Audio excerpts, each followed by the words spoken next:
السلام علیکم، میں ہوں رضوان اشرف۔ آصف علی زرداری نے صدر مملکت کا حلف اٹھا لیا ہے اور اب باقاعدہ طور پر ایوان صدر کے اندر وہ آ گئے ہیں۔ بہت سارے لوگ یہ بات کر رہے ہیں کہ آصف علی زرداری اصل میں شہباز حکومت کی بقا ہے، شہباز حکومت کی ضامن ہے۔ آصف علی زرداری کا صدر بننا شہباز حکومت کے لیے ایک ضمانت ہے، اور جتنی دیر تک آصف علی زرداری موجود ہے اتنی دیر تک یہ حکومت موجود ہے، لیکن ایسا نہیں ہے۔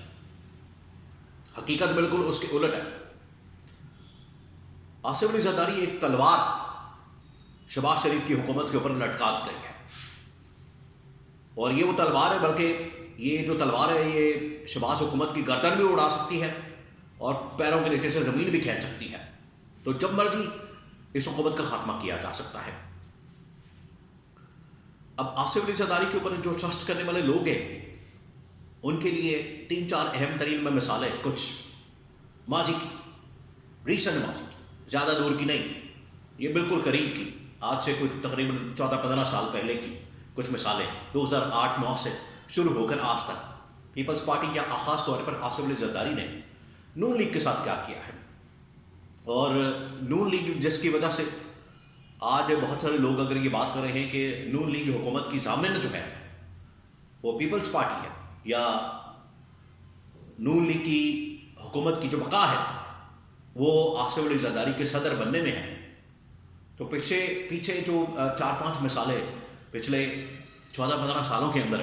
جس طریقے سے آصف علی زرداری نے نون لیگ کے ساتھ کیا ہے وہ میں آپ کے ساتھ شیئر کرتا ہوں۔ پھر اگلا جو پلان ہے اس کی کچھ انفارمیشن میرے پاس 1-2 خبریں موجود ہیں وہ میں آپ کے ساتھ شیئر کر دوں گا۔ 1-2 تھیوریاں موجود ہیں، ان میں سے 1-2 تھیوری جو ہے وہ اپلائی ہو سکتی ہے، 1-2 تھیوری میں سے ایک تھیوری جو ہے وہ اپلائی ہو سکتی ہے، اور اس میں پھر جو شہباز شریف کی حکومت ہے اگلے 6 مہینے سال کے اندر آپ کو گھر جاتی ہوئی نظر آئے گی۔ پہلے میں آپ کو یہ پچھلے تقریباً 14-15 سال کی جو مثالیں ہیں 4-5 وہ آپ کو بتا دیتا ہوں تاکہ آپ کو سمجھ آ سکے کہ آصف علی زرداری نون لیگ کے متعلق، شہباز شریف سے متعلق، خاص طور پر شریف خاندان سے متعلق کس قسم کی رائے رکھتا ہے، یا سیاسی طور پر ان کا کس طرح سے نقصان کرتا ہے۔ اسی وجہ سے شاید خواجہ آصف نے بڑی تاریخی الفاظ کہے تھے آصف علی زرداری کے متعلق کہ آصف علی زرداری کے اوپر ہمیں کبھی بھی بھروسہ یا اعتماد نہیں کرنا چاہیے۔ تو خواجہ آصف نے جو بات کی ہوئی ہے اس کے اندر وزن موجود ہے۔ میں آپ کو تھوڑی سی پہلے اگزامپل دے دیتا ہوں، اور آج جس طریقے سے میں یہ بھی آپ کو بتا دوں کہ آج جس طریقے سے نواز شریف کا خاتمہ ہوا ہے اننگز کا، سیاست کا، اس کے پیچھے آخرکار آصف علی زرداری کا بھی بہت بڑا ہاتھ ہے۔ اب آ جائیں یہ پچھلے تقریباً 14-15 سالوں کے اندر آصف علی زرداری نے نون لیگ کے ساتھ کیا کیا۔ سب سے پہلی اگزامپل 2008-9 کے بعد جب آصف علی زرداری نے نون لیگ کے ساتھ، نواز شریف کے ساتھ، شہباز شریف کے ساتھ، دونوں بھائیوں کے ساتھ، یا شریف خاندان کے ساتھ، یا نون لیگ کی ٹاپ لیڈرشپ کے ساتھ، یا اس کے اندر نواز شریف شامل ہے، نواز شریف کا نام لے لیتے ہیں، نواز شریف کے ساتھ یہ وعدہ کیا، شہباز شریف کے ساتھ وعدہ کیا کہ ہم ججز کو بحال کر دیں گے، چیف جسٹس کو بحال کر دیں گے، اس وقت کے چیف جسٹس افتخار محمد چودھری کو۔ بعد میں آصف علی زرداری مکر گئے، آصف علی زرداری نے انکار کر دیا، اور انہوں نے کہا کہ میں نے جو وعدے وغیرہ کیے ہیں یہ کون سا قرآن و حدیث ہے۔ آپ کو یاد ہے یہ بڑا مشہور جملہ تھا آصف علی زرداری کا، بڑا وائرل بھی ہوا تھا کہ یہ وعدے جو میں نے آپ سے کیے ہیں، یہ وعدے وعید جو ہوتے ہیں یہ کون سا کوئی قرآن و حدیث ہوتے ہیں کہ اس کے اوپر عمل کرنا ہی کرنا ہے۔ تو وہ وعدے سے مکر گئے۔ اس کے بعد جو ہے وہ آصف علی زرداری نے پنجاب کے اندر کیا کیا تھا، پنجاب کے اندر انہوں نے گورنر رول لگا دیا تھا، کیونکہ یہ کوئی تحریک چلانے کے موڈ میں تھے، تحریک چلانا چاہ رہے تھے، تحریک چلانے کے چکر میں تھے۔ بعد میں انہوں نے تحریک چلائی بھی، اعلان کیا بھی، وہ لانگ مارچ کا ان لوگوں نے اعلان کر دیا، لیکن وہ کس کے کہنے پر کیا؟ وہ اس وقت کی اسٹیبلشمنٹ، اس وقت کے آرمی چیف جنرل کیانی اصل میں اس کی کال کا انتظار کر رہے تھے، یہ لوگ شریف خاندان، نواز شریف وغیرہ۔ نواز شریف کو جب کال آئی جنرل کیانی کی تب وہ باہر نکلے ماڈل ٹاؤن سے، اور ماڈل ٹاؤن سے نکل کے تو ابھی گجرانوالہ تک گئے تھے کہ بعد میں جو ہے وہ جنرل کیانی پہنچے آصف علی زرداری کے پاس، ان کو سمجھایا، ان کو بتایا، ان کو ساری سچویشن سے آگاہ کیا، ان کو ڈرایا کہ یہ تو اب آ رہی ہیں اسلام آباد کی طرف، اسلام آباد میں آ گئے تو یہاں پر تو افراتفری اور پتہ نہیں کیا ہو جانا، تو آپ بہتر ہے کہ ججز کی بحالی کا اعلان کر دیں۔ پھر آصف زرداری نے کہا تھا ٹھیک ہے، ان کو وہاں پر روکیں اور ہم اعلان کرتے ہیں۔ پھر رات کو 1-2 بجے جا کے اعلان ہوا تھا